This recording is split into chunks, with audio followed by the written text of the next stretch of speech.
मुख्यमंत्री देवेंद्र फडणवीस आज दिल्ली दौऱ्यावर. भाजप शासित राज्यांच्या मुख्यमंत्री आणि उपमुख्यमंत्र्यांची बैठक. पंतप्रधान नरेंद्र मोदी मुख्यमंत्र्यांना करणार मार्गदर्शन.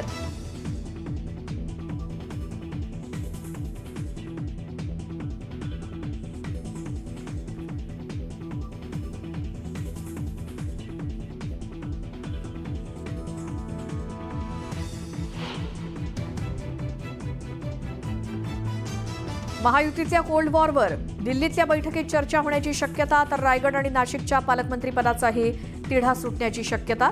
न्यूज 18 लोकमतला सूत्रांची माहिती.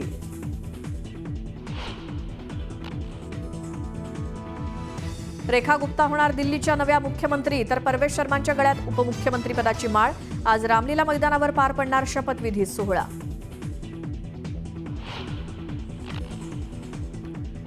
कोणत्याही गोष्टीला मर्यादा असते. मुंडेंच्या राजीनाम्यासंदर्भात मुख्यमंत्री आणि उपमुख्यमंत्री एकत्रित बसून निर्णय घेतील.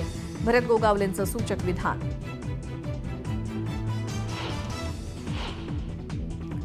राज्यातील अल्पसंख्याक शाळांच्या दर्जावर प्रश्नचिन्ह. काही शाळा महाविद्यालयांना अल्पसंख्याक म्हणून मान्यता देताना अनियमितता. मुख्यमंत्र्यांकडून मुख्य सचिवांना चौकशीचे आदेश.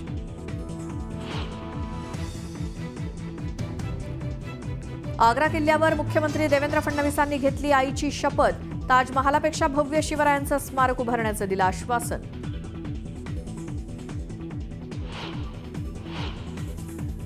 लाडकी बहीण योजनेचे निकष आणखी कठोर करणार. नव्या निकषांमुळे बहिणींची संख्या 9 लाखांनी घटणार. न्यूज 18 लोकमतला सूत्रांची माहिती.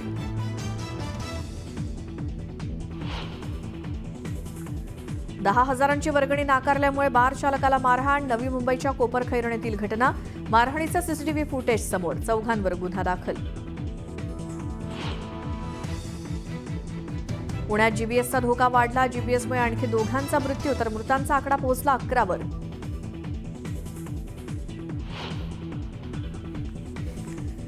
चॅम्पियन्स ट्रॉफी स्पर्धेत आज इंडिया विरुद्ध बांगलादेश लढत. दुबईत होणाऱ्या सामन्यावरती पावसाचं सावट.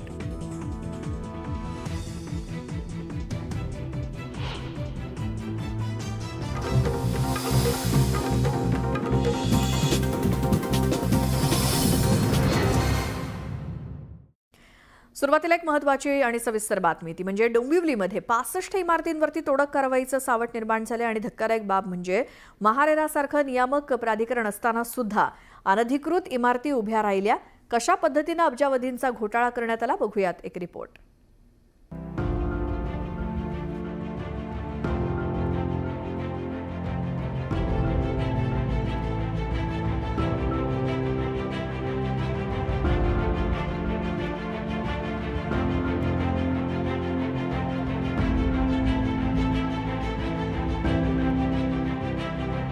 डोंबिवलीतील 65 इमारतींमधील रहिवासी तोडक कारवाईमुळे हवालदिल झालेत.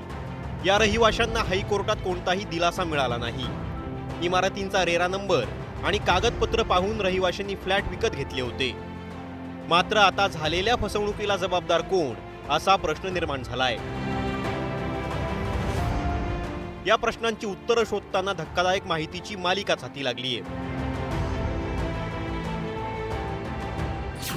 सुरुवातीला ग्रामपंचायतींवर दबाव आणून अनधिकृत इमारती बांधल्या गेल्या.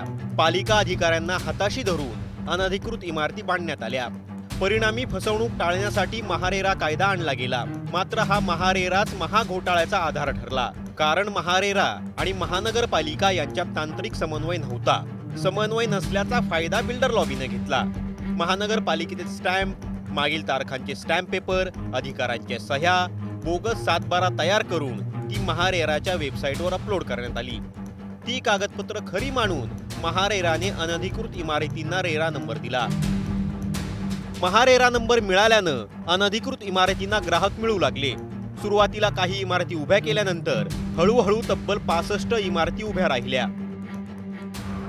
काल आमची केस झाली होती. त्या केसमध्ये सांगितलं होतं की डिमॉलिशनची ऑर्डर ती कायम राहणार आहे. म्हणजे आमचा अर्ज होता तो फेटाळला. बनावट कागदपत्रांमुळे नेमकं काय घडलं ते आता पाहूयात. कागदपत्रांच्या आधारे बँकांनी कर्ज दिलं. उपनिबंधकांनी खरेदी खत तयार करून फ्लॅट रजिस्टर केले. प्रधानमंत्री आवास योजनेतून सबसिडीही मिळाली. महापालिकेनं पाणी दिलं आणि वीज वितरण कंपनीनं वीज दिली.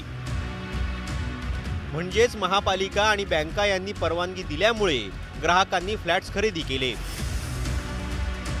मात्र आता महानगरपालिका, सरकारी विभाग आणि बँका नामनिराळ्या झाल्या, तर सर्वसामान्य मध्यमवर्गीयांची आयुष्यभराची कमाई वाया जाऊन मोठी फसवणूक झाली आहे।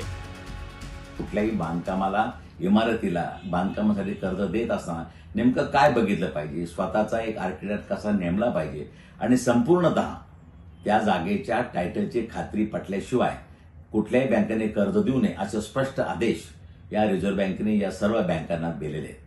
अशा प्रकारे कुठल्याही नियमबाह्य गोष्टीला कर्ज देणं हा देखील तेवढाच गुन्हा आहे। त्यामुळं अशा प्रकारे बँकांनी कुठलीही खातरजमा न करता कर्ज दिलं असेल त्यांच्यावरही तोच गुन्हा दाखल होण्याची शक्यता नाकारता येत नाही। याचिकाकर्ते संदीप पाटील यांच्या पाठपुराव्यानंतर हायकोर्टानं गुन्हे दाखल करण्याचे निर्देश दिले। त्यानंतर पालिकेच्या तक्रारीवरून या 65 इमारती बांधणाऱ्यांवर गुन्हा दाखल करण्यात आला। SIT स्थापन करून 5 जणांना अटक करण्यात आली। या प्रकरणाची व्याप्ती पाहता अनेक बडे नेते, मोठे अधिकारी यात अडकू शकतात। सरकारी यंत्रणांमधील काही अधिकारी फसवणुकीत सामील होते, मात्र कारवाई होत असताना ज्यांची फसवणूक झालीये त्या सर्वसामान्य मध्यमवर्गीयांना दिलासा देणंही तितकंच गरजेचं आहे, कारण यात कोणाचाही दोष नाहीये। Bureau report, news 18 Lokmat. तर डोंबिवलीतल्या ट्युलिप हाईट्स इमारतीवरती तोडक कारवाईची टांगती तलवार निर्माण झाली आणि त्यामुळे तिथले रहिवासी हवालदिल झालेत। त्याच इमारतीतल्या भेकारे कुटुंबातील मुलांचं 2 महिन्यांनी लग्न होणार आहे, पण त्याआधीच त्यांचा निवारा संकटात सापडलाय।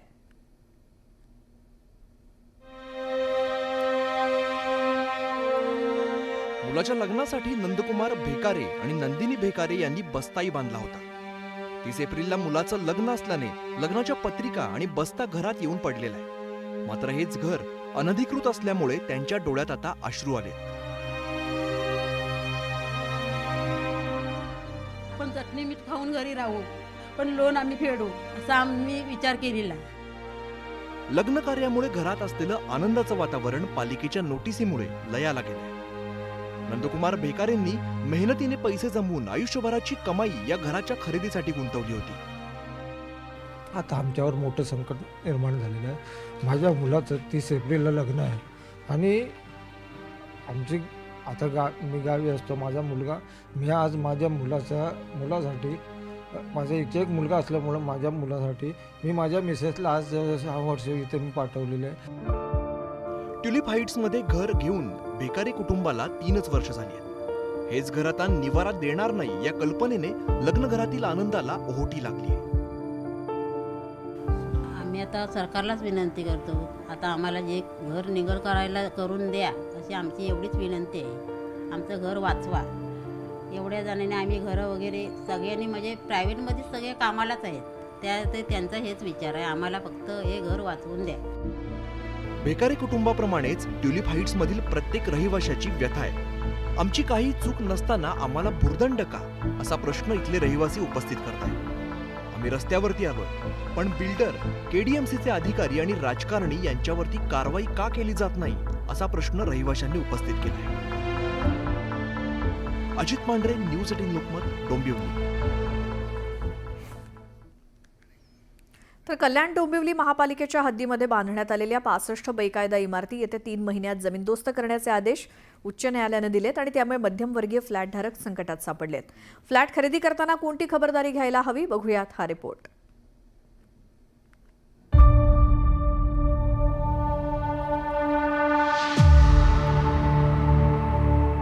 डोंबिवलीमध्ये 65 बेकायदेशीर इमारतीतले रहिवासी मोठ्या संकटात सापडले, कारण त्यांची राहती घरं आता जमीनदोस्त होणार। आम्ही लंकेच्या पार्वती केलेली आमच्या बायकांना आणि आत्ताच्या घडीला त्यांच्या गळ्यावरती एक दागिना नाही, हे असताना सडनली आम्हाला गव्हर्नमेंट सांगते तुम्ही घर खाली करा।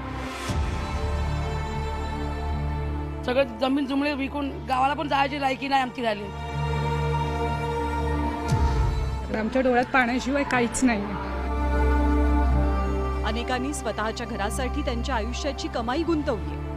छोटंसं शेत होतं, काहीकांचं छोटंसं घर होतं, काहीकांची मुंबईमध्ये छोटीशी रूम होती, त्या रूम वगैरे विकून घराचं स्वप्न घेऊन मुंबईमध्ये आलो होतो। कित्येक युवकांनी कर्ज काढलेत आणि फ्लॅट्स घेतल्यात। आमचे पैसे लागले, आमच्यावरती लोन चालू आहेत, ती लोन कोण फेडणार? मात्र त्यांचा हा सगळा खर्च वाया जाण्याची शक्यता आहे, कारण त्यांच्या याच इमारती बेकायदेशीरपणे उभ्या राहिलेल्या. राहायला आल्यानंतर सडनली 2023 मध्ये आम्हाला नोटीस येते की तुमची बिल्डिंग इलिगल आहे. बनावट कागदपत्र वापरून त्यांची फसवणूक झाली होती. त्यामुळे घर आणि फ्लॅटची खरेदी करताना फसवणूक होऊ नये यासाठी काही बाबींची काळजी घेणं खूप गरजेचं आहे. परिणामी कोणती कागदपत्र तपासून घ्यावीत ते आपण पाहूया. वकिलाचा सर्च रिपोर्ट अतिशय महत्त्वाचा आहे. यासोबत सेल डीड, घोषणापत्र किंवा संमतीपत्र, विकास करारनामा, प्लॉटची सेल डीड आणि प्लॉटचा मूळ मालक या संदर्भातली कागदपत्र तपासून घेणं अत्यंत गरजेचं असतं. की ज्याच्यामध्ये प्लॅन पास दिसले पण लोकांची फसवणूक झाली म्हणून भविष्यात या गोष्टी होऊ नये म्हणून प्रत्यक्ष महानगरपालिकेमध्ये जाऊन खात्री केली तर चांगली. त्याचबरोबर जागेचा जागेवरती एखादा प्लॅन पास असला तरी त्या जागेचं सर्च आणि टायटल सर्टिफिकेट ह्या गोष्टी सुद्धा बघणं अति गरजेचे आहेत. बांधकाम